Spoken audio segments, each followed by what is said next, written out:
కేవలం 7,999K up to 10 kgs వరకు బరువు తగ్గి అధిక బరువు నుంచి వచ్చే ప్రధాన సమస్యలను దూరం చేసుకోండి. హాయ్ హలో నమస్తే, వెల్కమ్ టు మూవీ మిక్చర్.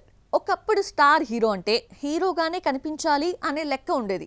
కానీ ఇప్పుడు శివరాజ్ కుమార్ మాత్రం మరో రూట్లో వెళ్తున్నాడా?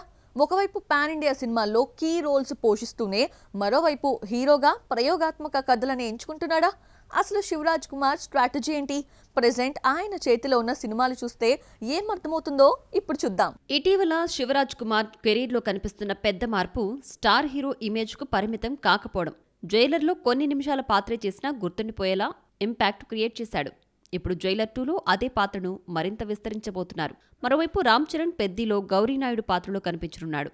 కథలో హీరో ప్రయాణానికి కీలకమైన గురువు పాత్రను ఎంచుకోవడం చూస్తే ఆయన స్క్రీన్ టైం కంటే స్ట్రాంగ్ క్యారెక్టర్కే ఎక్కువ ప్రాధాన్యం ఇస్తున్నట్లు కనిపిస్తోంది. పాన్ ఇండియా మూవీస్లో క్యారెక్టర్ రోల్స్ చేస్తున్నాడనే కారణంగా కన్నడలో హీరోగా వెనక్కి తగ్గడం లేదు శివన్న. డాడ్, బెయిల్ లాంటి సినిమాల్లో పూర్తిగా భిన్నమైన షేడ్స్ ఉన్న పాత్రలను ఎంచుకుంటున్నాడు. కమర్షియల్ ఫార్ములా కంటే కథలో తన పాత్ర కొత్తగా ఉండాలని చూసుకుంటున్నాడు. అందుకే ప్రతి సినిమాలో ఒకే తరహా ఇమేజ్ కాకుండా డిఫరెంట్ గెటప్స్ తో కనిపిస్తున్నాడు. శివరాజ్ కుమార్ లైనప్ లో ఇంట్రెస్టింగ్ గా కనిపిస్తున్న సినిమాల్లో 666 ఆపరేషన్ డ్రీమ్ థియేటర్ ఒకటి. ఇందులో 1970s నాటి రెట్రో స్పై ఏజెంట్ ప్రకాష్ గా కనిపించనున్నాడు.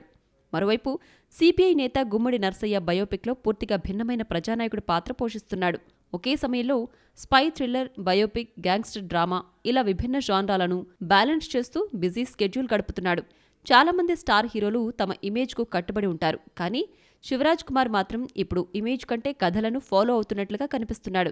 అందుకే ఒక సినిమాలో హీరోగా కనిపిస్తూనే మరో సినిమాలో కథకు అవసరమైన కీలక పాత్ర చేయడానికి వెనకాడడం లేదు.